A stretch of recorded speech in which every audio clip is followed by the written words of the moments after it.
الحمد لله رب العالمين والصلاة والسلام على سيد المرسلين محمد وآله وصحبه أجمعين ومن تبعهم بإحسان ودعا بدعوتهم إلى يوم الدين أما بعد فأعوذ بالله من الشيطان الرجيم بسم الله الرحمن الرحيم قل إن كنتم تحبون الله فاتبعوني يحببكم الله ويغفر لكم ذنوبكم والله غفور رحيم صدق الله العلي العظيم وصدق رسوله النبي الكريم ونحن على ذلك من الشاهدين والشاكرين والحمد لله رب العالمين. حضرت کا حکم ہے، اس لیے زبان جسارت کر رہی ہے، حالانکہ اس کو ایسا نہیں کرنا چاہیے. اللہ عز و جل حکم اور توجہات کے مطابق عمل کی توفیق عطا فرمائے، اور جیسا کہ جس توجہ کے ساتھ حکم ہوا ہے اسی طرح اللہ عز و جل کہنے سننے کی توفیق عطا فرمائے. قرآن کریم کی آیت آپ کی خدمت میں نبی پاک علیہ الصلاۃ والسلام کو مخاطب کر کے اللہ عز و جل نے صاف صاف لفظوں میں بیان فرمایا کہ آپ کہہ دیجئے اگر تم اللہ سے محبت کرنا چاہتے ہو تو میری اتباع کرو، میری پیروی کرو. اللہ عز و جل تم سے محبت کرے گا. اللہ عز و جل خود تم سے محبت کرے گا. اگر تم اللہ سے محبت کرنا چاہتے ہو تو میری اتباع کرو، میری پیروی کرو. اس کی اللہ کریم صلی اللہ علیہ وسلم تو اللہ عز و جل تم سے محبت کرے گا اور تمہارے گناہ معاف کر دے گا. ہم یہاں جو جمع ہیں وہ اللہ عز و جل کی محبت حاصل کرنے کے لیے جمع ہیں. اللہ کی محبت میں جمع ہیں. محبت ایک فطری ہوتی ہے اور ایک کسبی ہوتی ہے. فطری محبت کہ اپنی اولاد سے محبت ہے، ماں باپ کو، اولاد کو اپنے ماں باپ سے محبت ہے، بھائی بہنوں سے محبت ہے، عزیز و اقارب سے محبت ہے. خونی رشتے ہیں، یہاں تک کہ جانوروں کو بھی اپنی اولاد سے محبت ہوتی ہے.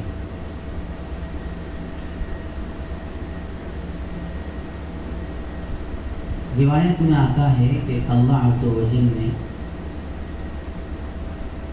محبت کے 100 حصے اور صرف اس میں سے ایک حصہ جو ہے یعنی دنیا کے اندر کائنات میں بانٹ دیا، تقسیم کر دیا، کہ صرف ایک حصے کی بدولت ہے کہ ایک دوسرے سے جو محبت ہے، تمام مخلوقات کو محبت ہے، آپس میں ایک دوسرے سے محبت ہے. اور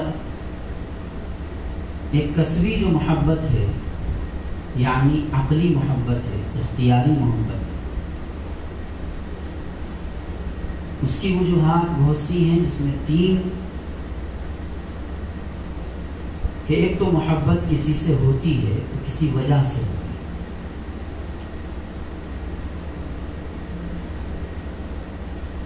کہ بہت خوبصورت ہے، جمال ہے، اس کو جمال حاصل ہے، بہت خوبصورتی ہے، اس وجہ سے اسے محبت ہے.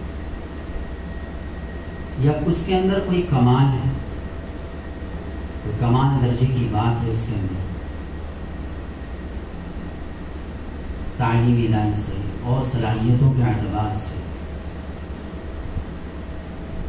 نفع پہنچانے کے اعتبار سے، کسی بھی اعتبار سے اس کے اندر کمال ہے.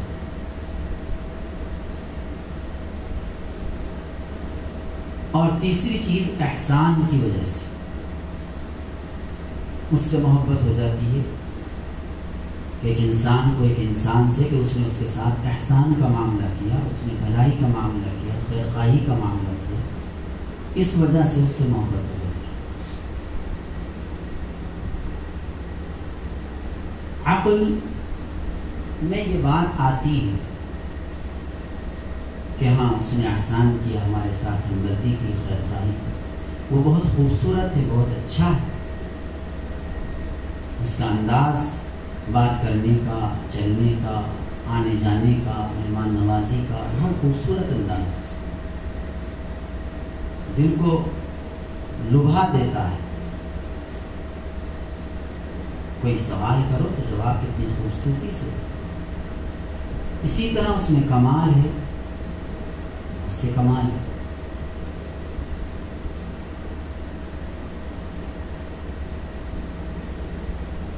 منٹوں سیکنڈوں میں ایسے کمال ہے اس کے اندر کہ دنیا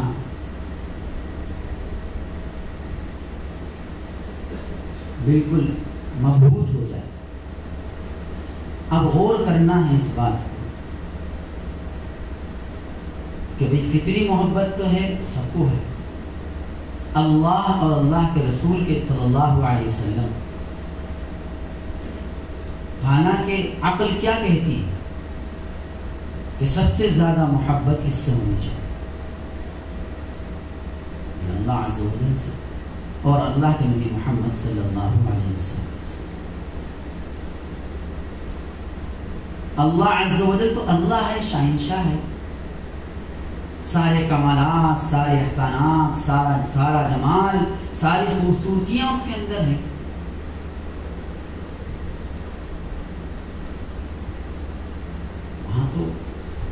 وہاں تو کچھ کہنا اس کے کمال کے بارے میں،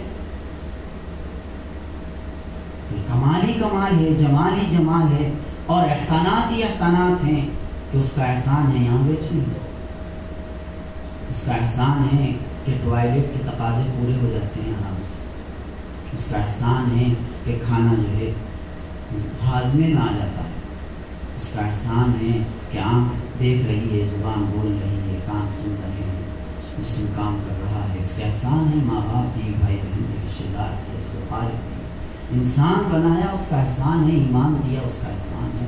بے پناہ احسانات ہیں، گن نہیں سکتے، شمار نہیں کر سکتے. زندگی 100 سال کی، کیا 1000 سال کی، کیا ہزاروں سال کی، لاکھوں سال کی ہو، اور صرف یہی کر لکھنے بیٹھ جائیں کہ اس کے کیا کیا احسانات ہیں، زندگی ختم ہو جائے گی. احسانات پورے نہیں ہو سکتے، گن نہیں سکتے، شمار نہیں ہو سکتے. اس کے کمالات کو بھی گننا چاہیں، لکھنا چاہیں، لکھ نہیں سکتے. دنیا کے درخت قلم بنا لیے جائیں، ختم ہو جائیں گے. سمندر اور دریاؤں اور ندیوں کو روشنائی بنا دی جائے، وہ بھی ختم ہو جائے گی.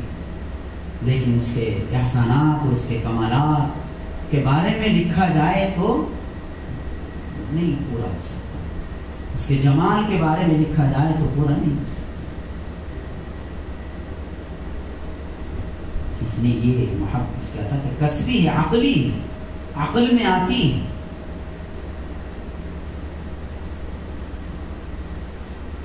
آج ہم دیکھیں ہمارا پڑوسی ہمارے ساتھ محبت کا معاملہ کرتا ہے تو ہم اس کے ساتھ کیسے جو ہم اس کے احسان کو مانتے ہیں. سفر میں کوئی ہمارے ساتھ احسان کا معاملہ کرتا ہے، ہم اس کے کتنے مشکور ہوتے ہیں، ممنون ہوتے ہیں، شکر گزار ہوتے ہیں.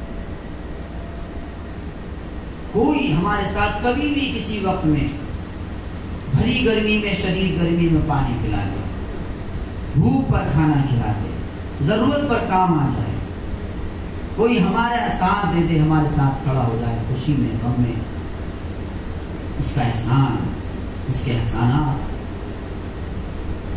زندگی بھر نہیں بھولتا. شریف النفس انسان، شریف طبیعت کے انسان، جس کے اندر انسانی طبیعت، اس کو بھی سمجھنا چاہیے. اگر طبیعت انسانی نہیں ہے تو پھر وہ نہیں سمجھے گا کسی کے احسان کو، کسی کے کمال کو، کسی کے جمال کو. بہت مشکل. طبیعت ایک انسانی ہونی چاہیے. طبیعت حیوانی ہے، طبیعت جو ہے انسانوں سے ہٹ، انسانیت سے گرتی چلی جا رہی ہے. خیر بات دوسری طرف جائے گی. یہاں بات چل رہی ہے ایک فطری محبت ہوتی ہے، ایک عقلی محبت ہوتی ہے. عقل کا تقاضا ہے کہ اللہ اور اللہ کے رسول صلی اللہ علیہ وسلم سب سے زیادہ محبت کے مستحق حقدار.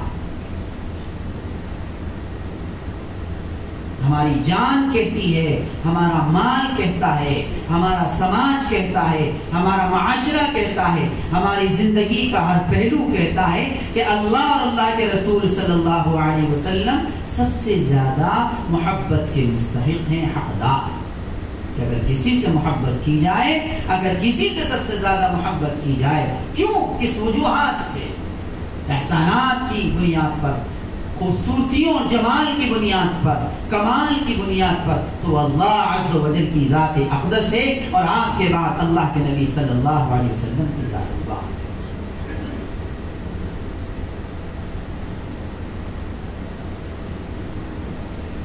ایک حدیث ہے حضرت انس بن مالک رضی اللہ عنہ سے مروی ہے. آپ نے فرمایا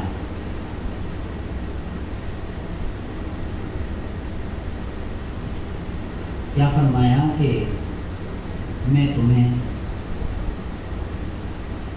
کو اپنے والد، اپنی اولاد اور اپنے تمام لوگوں سے زیادہ محبوب نہ ہو جاؤں تو اس وقت تک تمہارا ایمان کامل نہیں.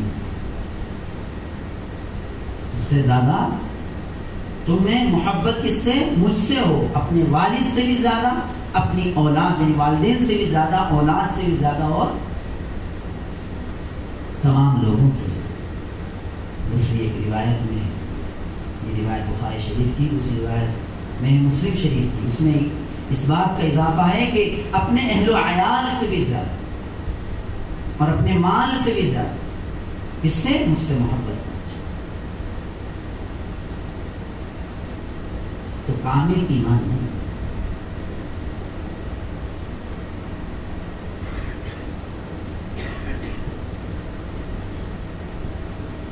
اور یہ محبت جب معلوم ہے کہ عقلی ہے، اس لیے عقل کے گھوڑے دوڑانے چاہیے.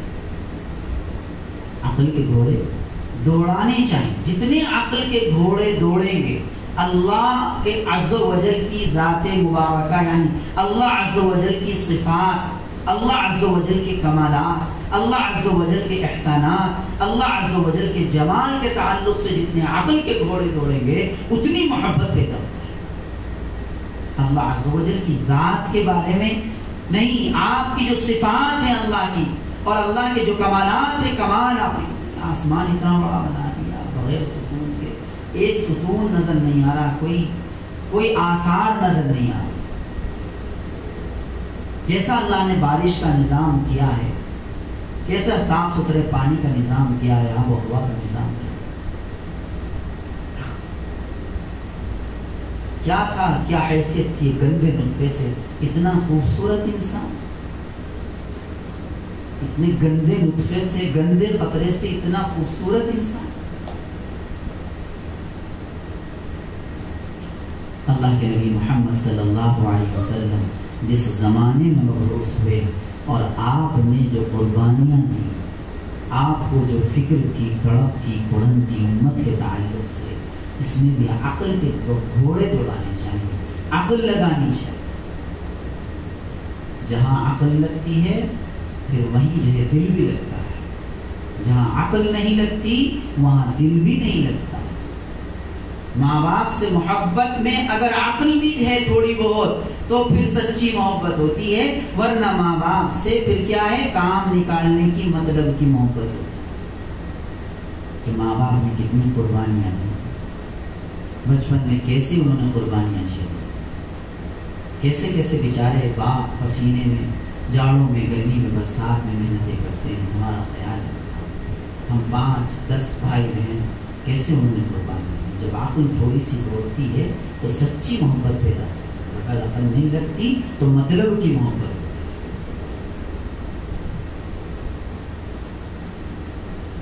تو خیر کہنا یہ ہے کہ سب سے زیادہ مستحق اللہ عز و جل کی ذات اور آپ کے بعد اللہ کے نبی محمد صلی اللہ علیہ وسلم.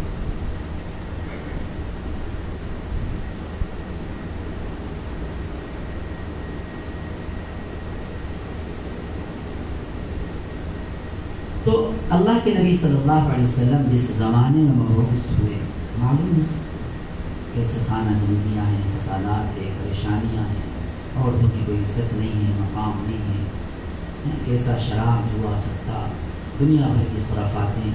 اللہ کے نبی محمد صلی اللہ علیہ وسلم شروع ہی سے آپ کا دل، آپ کی جو ہے فکر تڑپ تھی، کیا سماج ہے، معاشرہ ہے، کیسے لوگ پریشان ہیں، انسانیت کیسے گل گزری ہے، کیسی عورتیں پریشان ہیں، مائیں پریشان ہیں، بچے پریشان ہیں، کیسے کمزوروں کو دبایا جا رہا ہے۔ یہ قرآن، یہ طلب، یہ فکریں آپ کی پہلے سے 40 سال کی عمر آپ کی ہوئی، آپ کو نبوت کا آپ کے تعلق سے اعلان کر دیا گیا آپ ہی نبی ہیں، آپ محمد صلی اللہ علیہ وسلم۔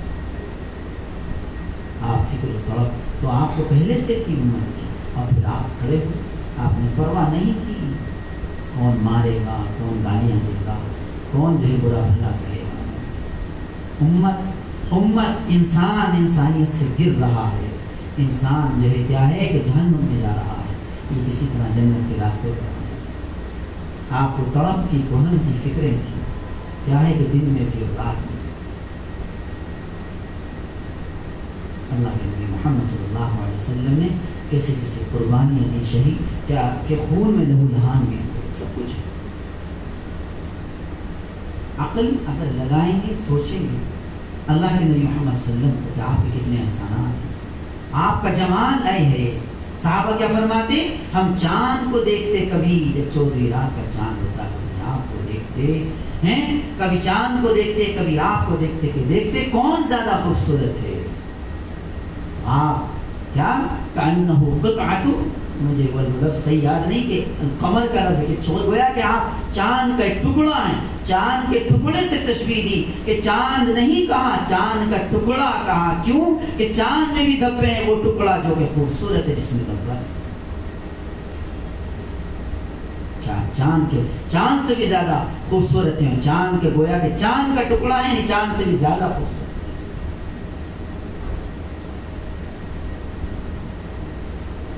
اتنا نور، اتنا خوبصورتی آپ کی اور آپ کے کمالات۔ وہ تو نبوت سے پہلے آپ غار ہیرا جب جاتے تھے اور واپس ہوتے تھے، کئی دن وہیں چلے جاتے تھے، عبادات میں مشغول ہو جاتے تھے، تو لوٹ رہے ہیں، سلام کر رہے ہیں، پتھروں سے، درختوں سے سلام کی آواز۔ خیر اللہ اور اللہ کے رسول صلی اللہ علیہ وسلم کی محبت سب سے زیادہ ہونی چاہیے، ہمیں اس کی فکر کرنی چاہیے۔ یہ تڑپیں، یہ قرآنیں ہمارے بزرگوں کو، اولیاء کو، اللہ والوں کو، مشائخ کو دین ہیں۔ صحابہ کو یہی تھی، تابعین کو، تابعین کو، اولیاء اللہ کو، سب کا سلسلہ۔ حضرت ہمارے شیخ پیر مرشد حضرت کو بھی یہی کہا۔ بڑا افسوس ہوا ہمیں سن کر کہ حضرت نے یہ بات کہی۔ ہمارے حضرت مفتی ناصر صاحب بھی تھے، جمال صاحب بھی تھے، اور بھی ساتھی تھے،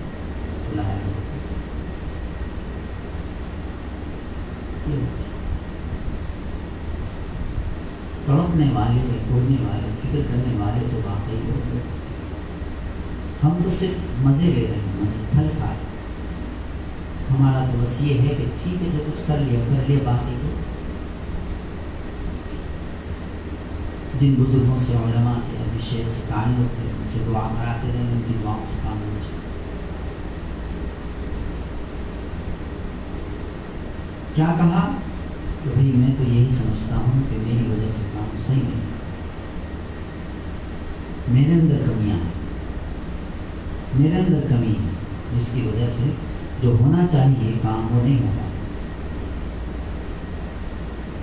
سچ بات تو یہ ہے کہ کمیاں ہمارے اندر ہیں کہ ہم سے جو کہا جا رہا ہے ہم وہ نہیں کر رہے، جو معاملات ہمیں دیے جا رہے ہیں ہم اس کو نہیں کر رہے،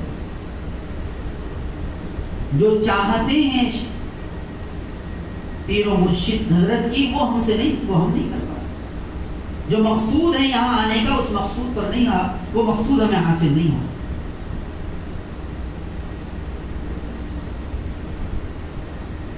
یاد رکھنا کیفیتیں کسی بھی عمل، نیک صالح عمل کو کرنے سے کیفیت تو چند مہینوں میں کچھ وقت میں بدل جاتی ہے، لیکن مقصود صرف اس کیفیت کا بدلنا نہیں ہے، مقصود پوری زندگی کا بدلنا ہے کہ زندگی اسلامی ہو جائے، زندگی کا رخ بالکل صحیح ہو جائے، زندگی اسی لائن پر آ جائے جس لائن پر اللہ کے نبی صلی اللہ علیہ وسلم صحابہ کی جماعت کو چھوڑ کر گئے۔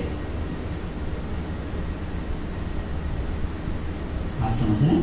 اخلاق، معاملات، معاشرت اور رفت کیا ہے کہ سوسائٹی کی جو کچھ ہے یہ زندگی وہ جیسے اخلاق صحابہ والا، معاملات صحابہ والا، نماز صحابہ والی، روزہ صحابہ والی، تعلیم صحابہ والی، سوچ صحابہ والی، فکریں صحابہ والی، ادب دوسرے کا ادب، خیال، ہمدردی، دوسرے کے ساتھ خیرخواہی، چھوٹے کے ساتھ شفقت، بڑے کا ادب میں احترام، صحابہ صحابہ کے مقصود ان مجلسوں سے، اس مجلس سے ہی نہیں، دین کے جتنے شعبے دنیا میں ہیں اور کام کر رہے ہیں، چاہے وہ مدارس کی لائن ہو، مکاتب کی لائن ہو، چاہے وہ دعوت و تبلیغ کا نظام ہو، چاہے وہ کوئی سی بھی تحریک اسلامی ہو، دینی ہو، محنتیں ہوں، قربانیاں ہوں، کوئی سا بھی نظام ہو جو دینی لائن کا ہو، اسلامی لائن کا ہو، اس سے مقصود یہ ہے کہ صحابہ والی زندگی، صحابہ والی نماز، صحابہ والے روزے، صحابہ والے خیالات، صحابہ والی فکریں، صحابہ والی زندگی آئے۔ یہ مقصود اگر یہ مقصود حاصل نہیں ہو رہا ہے، اس مقصود کی طرف قدم نہیں جا رہا ہے، تو افسوس، صدمہ ہونا چاہیے، ندامت ہونی چاہیے، شرمندگی ہونی چاہیے، استغفار زیادہ ہونا چاہیے۔ تو حضرت کو ترنت پڑھن، پھر حضرت نے جو ہے فرمایا درود شریف کے تعلق سے کہ درود شریف اب حضرت تشریف لائیں گے، بتائیں گے کہ اللہ کے نبی صلی اللہ علیہ وسلم کی خدمت مبارکہ میں درود شریف کا نذرانہ پیش کیا۔ تو خیر حضرت جو ہے بہت فکر مند رہتے ہیں، اپنی دکان بھی دیکھ رہے ہیں، کام تقاضا جیسے ہوتا ہے دکان کا کام ہوتا ہے، لیکن فکر جو ہے وہ یہی سوال کرتی ہے کہ میں بھی اللہ کا نیک اور اچھا بندہ بن جاؤں، ساری دنیا کے انسان اللہ کے نیک اور مقبول بندے ہو جائیں، سب اللہ اللہ کرنے والے ہو جائیں اور اللہ کی بات ماننے والے ہو جائیں اور اللہ کے نبی محمد صلی اللہ علیہ وسلم کے طریقے پر زندگی گزارنے والے ہو جائیں۔ یاد رکھیے کوئی بھی ولی نہیں بن سکتا اور مقام حاصل نہیں کر سکتا، ولایت کے کسی درجے کو نہیں پہنچ سکتا اگر اللہ کے نبی صلی اللہ علیہ وسلم کی کیا ہے سنتوں پر عمل کرنے والا نہیں ہوگا۔ مقصود یاد رکھیے، عشاء سے لے کر فجر تک ذکر ہی کرتا رہے یہ مقصود نہیں ہے، مقصود یہ ہے کہ زندگی اللہ کے نبی صلی اللہ علیہ وسلم کی اتباع کرنے والی ہو جائے، میں اللہ کے نبی صلی اللہ علیہ وسلم کی پیروی کرنے والا ہو جاؤں، مقصود یہ ہے۔ ذکر اس لیے حضرت فرمایا فنا فی الرسول، اللہ کے نبی صلی اللہ علیہ وسلم کی محبت کیا ہے کہ ہو جائے اور آپ کی پیروی کرنے والا ہو جائے، آپ کی اتباع کرنے والا ہو جائے، یہ مقصود ہے۔ مقصود یہ سچا پکا مسلمان بن جائے۔ حضرت جو ہے کافی فکر مند رہتے ہیں اور ہر وقت فکر مند، اکثر فکر مند، بعض مطلب راتوں کو نیند نہیں آتی، فرما رہے کہ صبح سے یہ وقت شام ہو گئی یہی پڑھا رہا، یہ الفاظ تھے یہی پڑھا رہا اور سوچتا رہا کیا کیا جائے، اور آخر میں بس یہی بات کہ میری کمی ہے، میں سمجھتا ہوں میرے اندر کمی ہے، یہ ہمارے لیے بڑے افسوس کی بات ہے کہ جو شیخ کو فکر ہو، ہماری جو شیخ کو فکر ہو متعلقین کی، مریدین کی، اور مریدین غافل ہوں مجھ جیسے، کہ مریدین غافل ہوں، غفلت میں پڑے ہوئے ہیں، یہ اس کی بات اللہ عز و جل عمل کی توفیق عطا فرمائے، فکر کی توفیق عطا فرمائے اور ہمیں جو ہے اس کا لحاظ رکھنے کی توفیق عطا فرمائے۔ بھائی جو ہے فکر کریں، اپنی فکریں بڑھائیں، کیا مقصود ہے یہاں آنے کا، اس مقصود کو سمجھیں اور اس مقصود کو جو ہے پانے کی کوشش کریں۔ مقصود یہی ہے کہ اللہ کے سچے پکے بندے بن جائیں، نیک اور مقبول بندوں میں شمار ہو جائے، اللہ کے نبی محمد صلی اللہ علیہ وسلم کے سچے امتی بن جائیں، ہم اللہ اور اللہ کے رسول کی محبت سب سے زیادہ ہو جائے اور اللہ کے رسول صلی اللہ علیہ وسلم کی پیروی کرنے والے ہو جائیں۔ اللہ عز و جل عمل کی توفیق عطا فرمائے۔ وآخر دعوانا الحمد